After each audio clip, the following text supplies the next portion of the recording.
Hi, Shannon Waller here, and welcome to Inside Strategic Coach with Dan Sullivan and special guest today, and author of Smart Not Spoiled, Chad Willardson. Chad, it is awesome to have you on the show.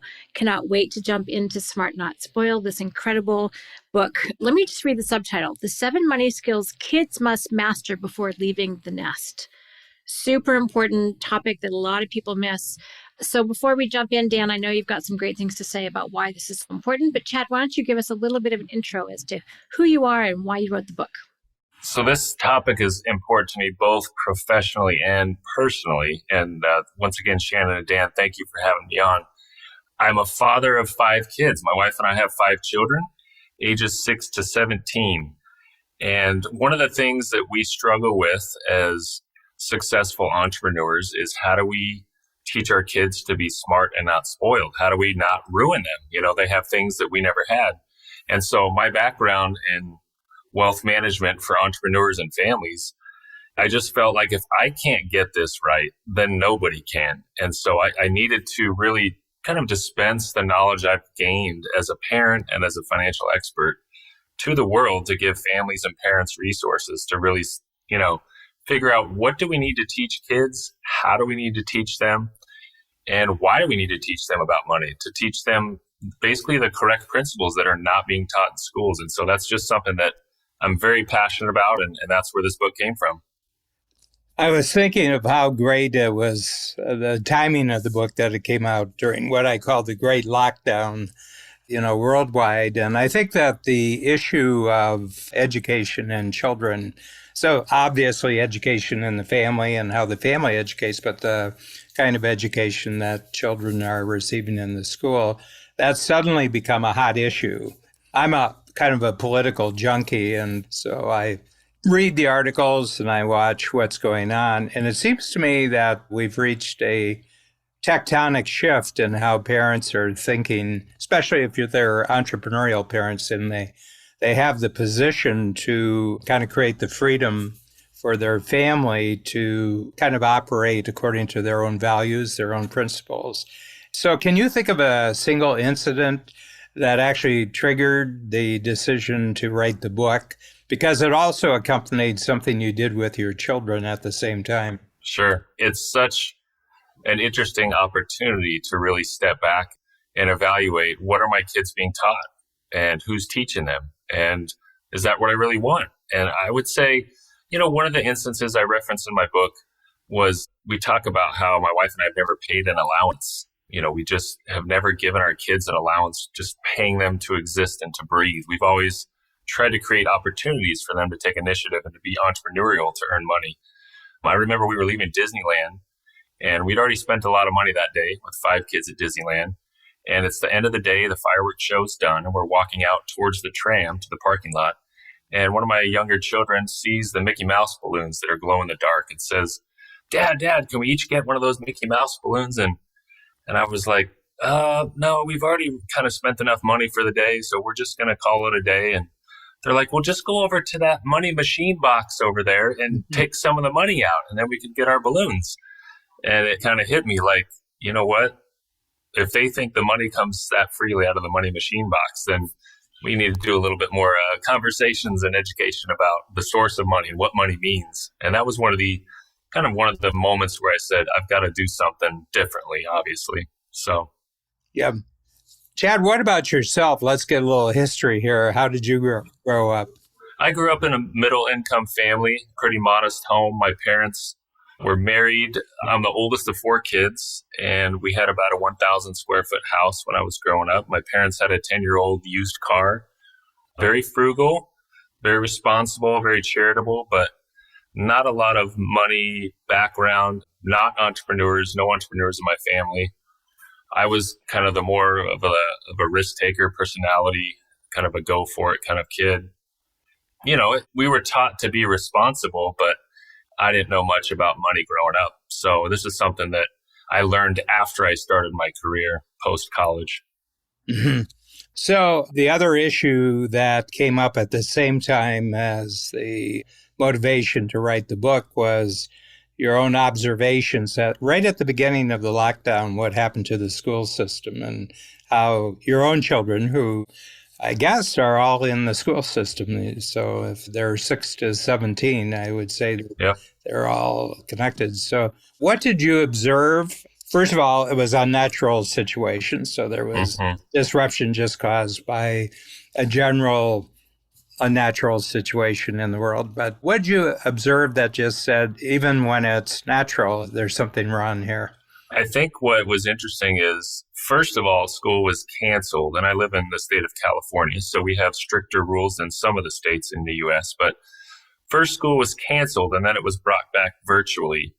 And if you can imagine, I'm working mostly from home virtually, and then I have 5 kids who are supposed to each be Zooming from home. So we've got 6 of us. My wife's trying to manage it, and at the same time, we're going through a major home remodel. So it was like 15 to 20 construction workers plus 6 of us on Zoom.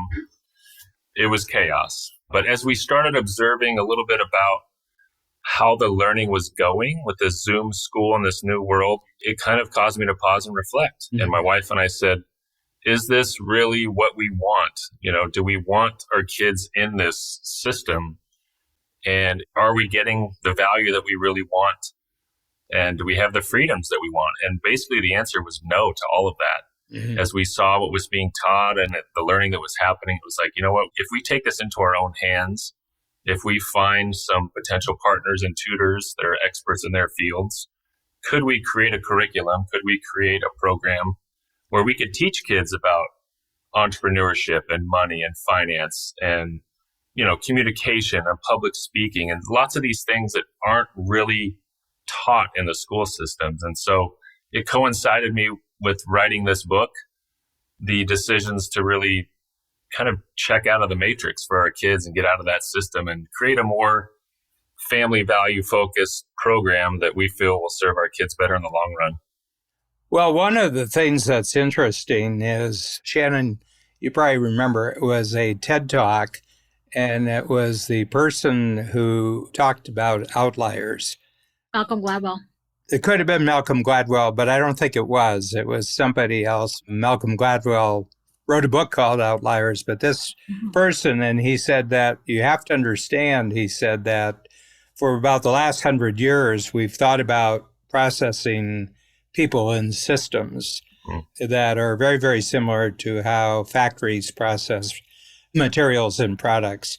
And, that was kind of appropriate. That was kind of appropriate because the type of life, the type of lifestyle, the type of work that people would do when they finished 12 years of the primary and secondary school factory, they would go out and they would get jobs in factories, and they would live in housing areas and in communities where everybody worked in the factory. But that's not been true now for a good 30 or 40 years. And I think that education is the last system in society to change. Totally. Yeah, it was Dr. Ken Robinson's TED Talk, which was phenomenal, because he said that's how the system was designed to produce people for factory workers. But that is no longer the world we live in, but that's still our education system. Yeah, it was very interesting. I actually got onto this very, very early. So I was born in the 40s and started first grade in 1950. And I had a mother who was, just totally that what you're interested in, get really interested in it. And, things that you're really passionate about, really build some skill around the things that you're passionate about. And I remember when my mother died, my sister, who is the oldest, she's 87, almost 87, and she sent all my report cards that my mother had stored away. So 12 years of school, 1 through 12, same building, same more or less 50 students I went to school with. So you got 2 report cards a year. And so I had 24 report cards. It was interesting because of mostly A's. I was a good student, but there would be a C every once in a while. And I remember I'd bring it home and show my mom. And she says, well, I guess you weren't interested in that, So the big thing is that I feel blessed that I think that I had 2, highly individual parents. My father only got through to grade 8, and he was a farmer. And my mother graduated, and I think she did a teaching program somewhere because she was a supply teacher. But even then, I could tell that the world was changing in my teens and my 20s. I just said, I don't think that these big, monstrous systems, these factories were these big pyramids, and the office buildings that went along with them were pyramids, and the big government pyramids and union pyramids. Everything was a big pyramid, and I just had a sense that things were changing because the technology was changing. Yeah. So when you made the decision that the system was no longer doing the system was doing exactly what systems are supposed to do, is your argument with your children being systematized. You didn't want your children actually being systematized. What did you focus on then as the replacement for them? We started with the thought process of what are some of the values and skills we think our children would need to learn to be most prepared to be successful in their future. And I think one of the problems is the curriculum, like you said, I don't think it's evolved much. It hasn't changed much. It's a systems-based curriculum. And, in the book, I talk about how teenagers graduate high school knowing how to dissect a frog, and they know the inner parts of a cell, but they have no idea anything about investing or taxes or borrowing or, cash flow budgeting or things like that every single adult is going to need to learn.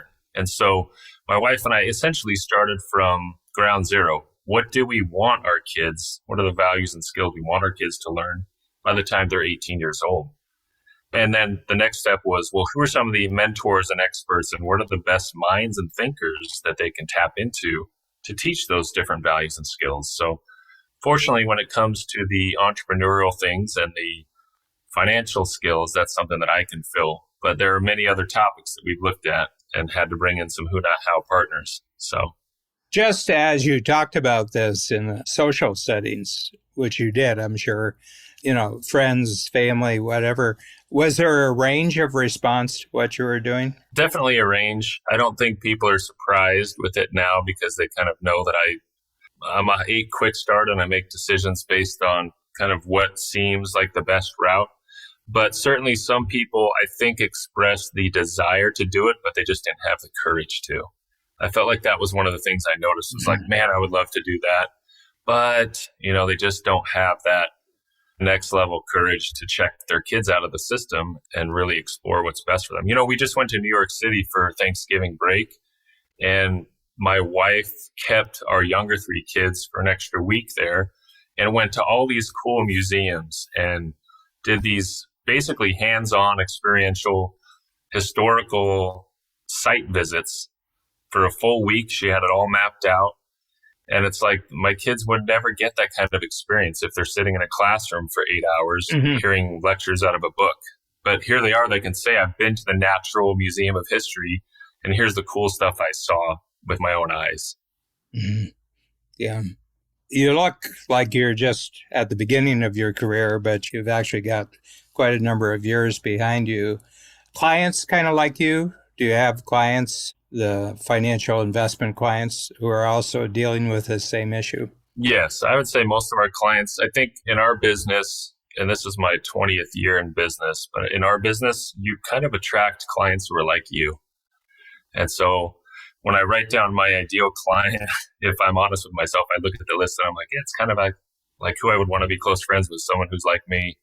But it's the ambitious, it's the growth-focused, high-earning entrepreneur, family-oriented, goals-focused, coachable, those kinds of people. And those people are definitely seeing the same issues with what their kids are being taught and what they want their kids to learn. So I felt like the book Smart Not Spoiled has been a great hit amongst those types of people because it's exactly what they're looking for. I've had lots of people reaching out and saying, hey, I got a couple copies, but I'm buying another 20 books and I'm going to send them to you. Could you sign them? Because I want to give them out to everyone I know who's got kids, because it's something that we're thirsty for, is teaching kids values about financial literacy and success and entrepreneurship, because it's just not being taught anywhere else.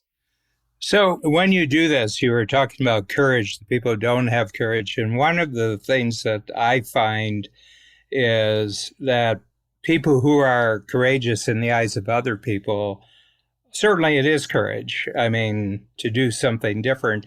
But the other thing, I always find that it's informed courage, that they have a sense that there's actually currents that are going in a completely different direction. And I want my children to be ready for those currents. So what are you seeing in society that you may be not going against the norm at all, but you're kind of taking advantage of something that will be the new norm?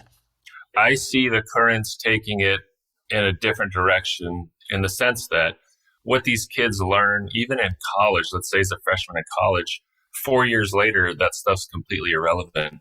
Technology has changed and passed them by. And so I feel like learning on the go, my kids can look up something on YouTube and learn how to do something faster than taking a 4-month course in school. And so I see technology, collaboration, free sourcing of information everywhere, just really speeding up and accelerating the opportunities. And so I want my kids to be on the front lines. I want them to be on the edge of that technology growth and not to be sitting there just tolerating and accepting a system that is so slow moving. I don't want them to get left behind. So in Coach, we have some profiles, the first one being the Colby profile and then the Strength Finder. And to what degree have you taken advantage of analytical profile tools that you use yourself, and you use them for your company, probably use them for your clients? Have you also applied those to your children? I have, for my older two. I learned a lot. It makes more sense. My oldest child is a lot like me. She's an 8 quick start. She loves to get up in front of a room and speak, and she can come up with stuff on the fly. She gave a public speech yesterday in front of a couple hundred people, and I knew someone in the audience, and they said, I have never heard a teenager just get up and own the room like that. And she had no notes. She was just going for it. And until I used those tools, I just kind of could sense what she's good at, but I could really kind of nail it down knowing what her scores are and what the tools are. So we've used that for our older 2 kids. We used it for my wife and I. In fact, we recently had a call with Christy and Julia, and we're just talking about, and even Shannon, about some of the ways that we can work together, because I'm a 7.681 and my wife is a 7.518. So she's not a quick start and she's a high implementer, and I'm exact opposite. So I think using these tools in the family is extremely beneficial. The sort of beginning point of unique ability, I think, is crucial here. And I know when all the talk, the summer of 2020, when you had the riots, it was starting to get intensely political. And that even came, I think, from the personal lives of the people who worked at Coach. And I was talking because I was hustling to supply, you and I were hustling actually to create entirely new content that summer for our entrepreneurs. And I was appreciating that, if this whole group identity or looking at who's competing and who has the greatest claim for being victimized by society, and all of a sudden color makes a difference, size makes a difference, what you're attracted to makes a difference. I said, if you don't start with unique ability, you're going to take a wrong road somewhere along the line. And I think that the unique ability concept, just in the way that our team has performed for the last 2 years. Chad, I told our team we had a start the new year meeting first week of January, and we had an extraordinary year last year. I mean, I think quality of sales last year combined with the quantity of sales, it was the best sales year in the history of the company. Wow. But just everything, how we treated the clients, how we stayed in touch with the clients. And I told them, I said, I can't think of a single thing that this company could have done better over the last 2 years than you did. And I said, I just feel intensely proud. But it goes back again that everything in Coach starts with the individual's unique ability. So I'm wondering if specifically, or just because you've become very, very clear about your own unique ability, that whether this gives you a sense of safety about your children, if you can just get them in touch with what they're uniquely good at, Absolutely. then there are certain skills. I think there are certain skills. I still think reading, writing, and arithmetic are really important, but that the individual really knows their own uniqueness, that they're an individual, and that being popular with their group is not their standard for their judgment. Absolutely. In fact, in the chapter I talk about learn to earn, I'm talking about how to create value and earn money. And it's all focused on these kids finding their unique ability, what they like, what they're good at, and what someone might actually pay for. And once they get all three of those as a kid, the sooner they can learn that, the better. You know, we talk about with my kids, we talk about the results-based economy and the time-based economy, which you've mentioned many times through Coach. And my daughter is actually, my 17-year-old is saving up money for a service trip, a 3-week service trip in Zimbabwe. And it's coming up this summer. And she's got to earn her entire $5,000 and fund it herself. And it's a service trip. You know, she's not going to be earning money. But she's a nationally sponsored, Adidas-sponsored basketball player. She's a very talented basketball player. And so she went on Saturdays or on non-school holidays like Christmas break. She does private skills training for kids who are ages 7 to 12.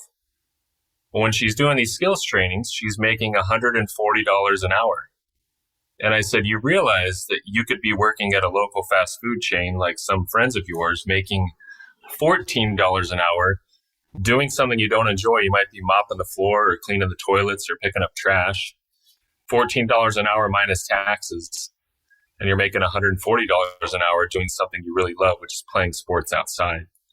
You know, and so my son, the second one who's 14, he's engineer. He's a hands-on, kinesthetic, high implementer, and he's doing a couple business things with a 3D printer where he gets to use his hands and he gets to make a lot more money than if he was just taking a time-based job. And so I think you're spot on, Dan, that helping kids discover their unique abilities and then thrive in something like that is going to give them more confidence. And frankly, it makes me wonder if the whole college route is even, the university route is even worth it. I mean, yes, it's an important certificate, I guess, as a baseline, but if they can discover what they're good at, what they like, and how they can create value in the world, then I don't think that other stuff becomes as important. Mm-hmm. How does this fit in with sort of family life, what you're talking about? Because what I notice is that there's sort of an attitude on the part of people who are looking at, you know, what holds everything together. And I've come down to an appreciation of religion as religion plays a part in people's lives. The book that I just put out, American Happiness. Love that book, by the way. Read it twice. The whole point is, I say there are certain mindsets that Americans have, that the creation of the country, the activity of creating the country has forged certain mindsets. If you didn't have these mindsets, it was hard for you to be successful in the way the country formed. The other thing is that it's an immigrant's country, so that a certain type of individual from far away in the world, Europe or Africa, or, you know, a lot of it's Asia now, they are, where they were born, unique in a certain entrepreneurial attitude, that a lot of things are fixed in their life, property for one thing, in many places of the world. If your family doesn't have property, you're probably not going to have any property, you know, as you get to be an adult too. They're attracted to a possibility, and they, you know, the U.S. has always done a good job of advertising itself around the planet, you know, through culture, a lot through culture. So when they came over, we've had now 400 years, you know, basically, in 20-year generations, we've had 5 times 4, so we've probably had 20, 30, somewhere between 20 and 30 generations here. And there's a certain kind of DNA that forms from that. I go through 7 mindsets. The first one is individualism. Second one is ingenuity. The third one is exceptionalism. Fourth one is teamwork. Fifth one is growth. Sixth one is transformation. And number 7 is winning. Americans don't like this participation medals. They don't like showing up medals. They like clean winner, clean loser, you know. Agreed. But the eighth one is the one that I've had the most conversation about, is that Americans uniquely as a people, uniquely in the world, and uniquely in that it's totally voluntary, uniquely feel they have a direct relationship with God. The vast majority of America, even Americans who do not go to any particular church, still have a feeling about that. And my sense is that's one side of the political spectrum in the United States right now. The other political spectrum has its values, but at the center, where my side and the side of most people that I talk to, you know, I have God in the center. You know, and people say, you believe in God? And I said, no, I don't believe in God. I experience God. I said, it's not a belief, it's an experience. And I said, but I'm also clear that there are other people who don't have the experience. But what I notice is when they don't have that experience, they tend to have sort of like governments in the center, you know. And I think that seeing government as a religion really, really creates some very fundamental problems for someone with an entrepreneurial-minded approach to the world. Would you say that that would be true? 100%. Yeah. Yeah, 100%. And to me and to my family, we're a faith-based family, and there's nothing the government could say that would make them a higher authority in my life. So that's definitely not something that I would look forward to, is more and more and more government making decisions for my family when we feel that we can make those best decisions for our family as parents. Yeah. Do you have any sense that your example of what you're doing has influenced other families? Absolutely. Yeah, absolutely. We've talked to many people because we did this, you know, it's been over a year and a half. So we've had other families who have kind of latched on and made similar decisions. I think sometimes it takes a few bold people to do things against the traditional system that will open up the doors for others to take those same steps. Yeah, probably in your favor is the statistics from the rental truck industry. As far as one-way trips out of California last year, they ran out of trucks. Yeah, we have many neighbors who've left California. One of them, they said to drive a U-Haul truck to South Carolina was going to be $11,000 one way.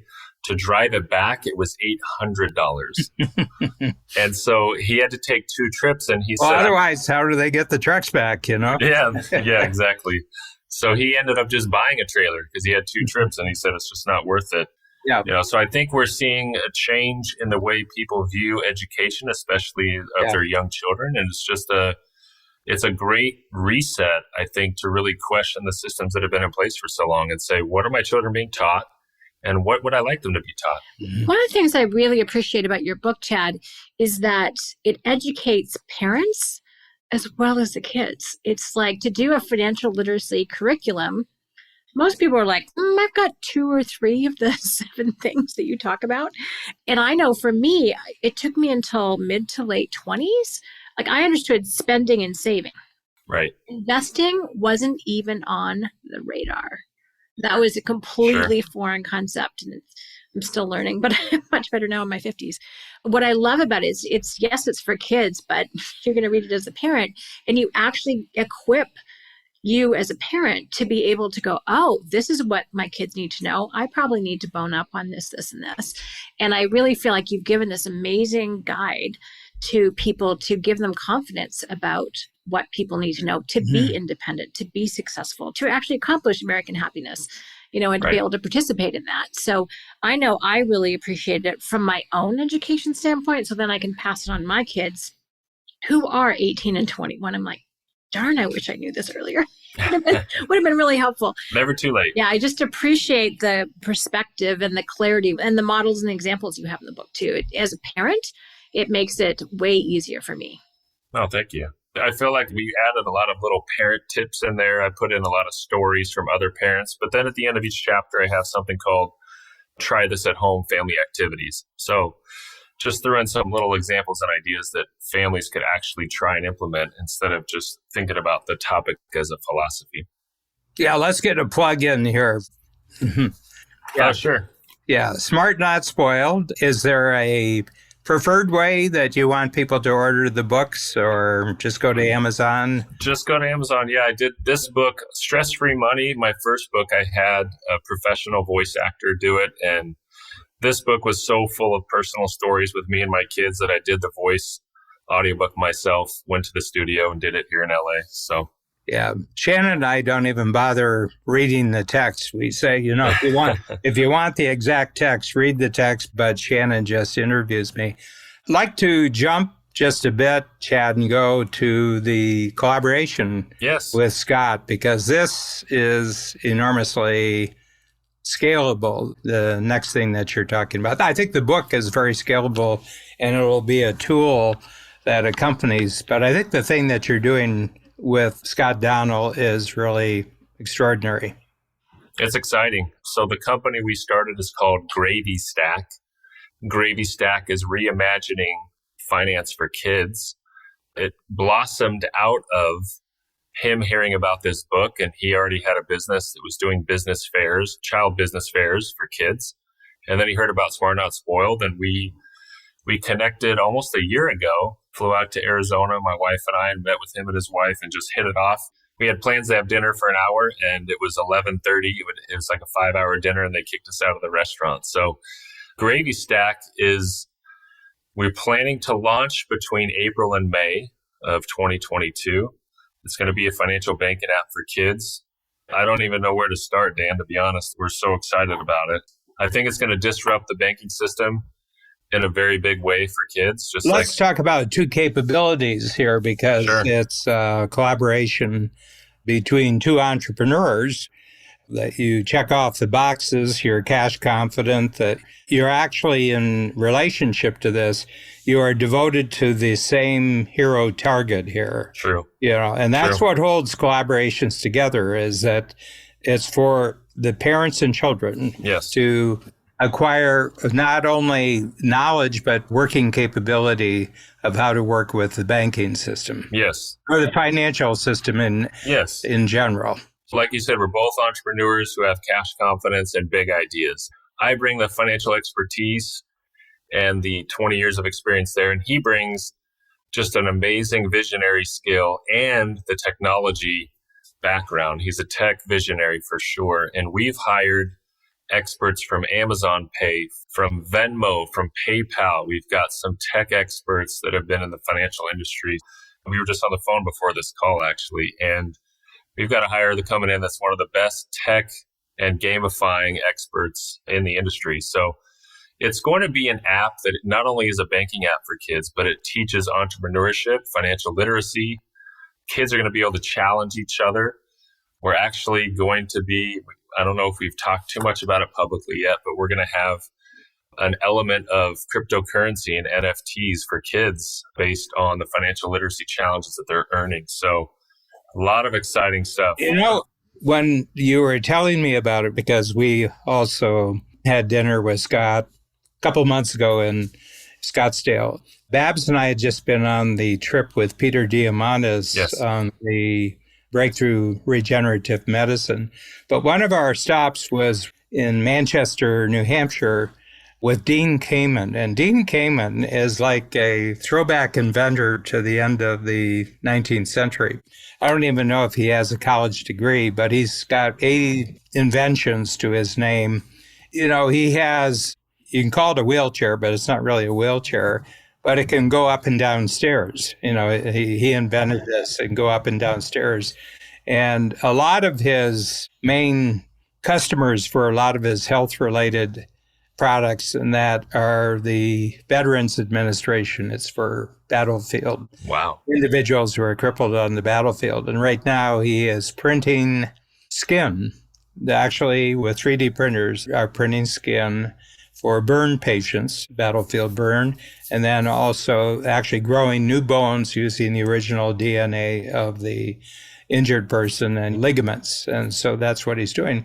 But he's got this very interesting thing that's called FIRST, F-I-R-S-T. And if you want to talk about it crudely, it's 1 million children worldwide who form into teams of usually around 8 people.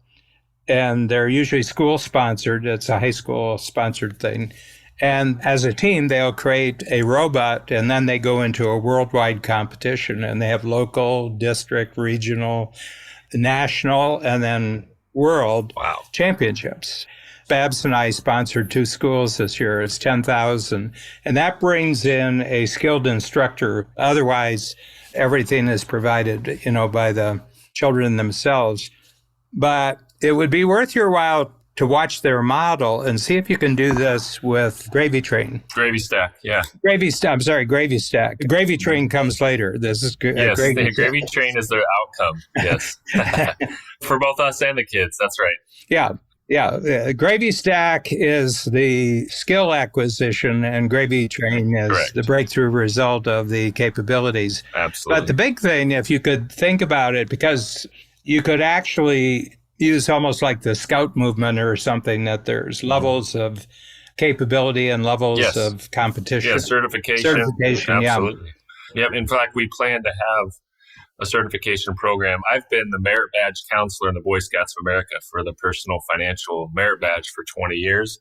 And so I modeled some of that certification progression in the Gravy Stack app, and we've got a team working on that. But kids will be able to be Gravy Stack certified, which eventually will mean something. They'll be able to say, I have some financial independence literacy, some achievement that they can use in the real world. So, yeah, I think it's enormous, because the next educational system will not look like the educational system that's not working. Agreed. Okay. It's going to be a completely different form. Agreed. And my sense, if you have this capability development and then a competitive aspect, did I mention that Americans really like winning? Winning is the experience. And I think it's quite natural. So that'll put the team in it. We'll lend you our 8 American, happiness mindsets to be part of the educational system. I think you're spot on, though, Dan, because if you include all those elements within the learning for these kids, and that's what the parents want, like you said, the parents want this independence, this innovation, winning, success, all these different opportunities, freedoms.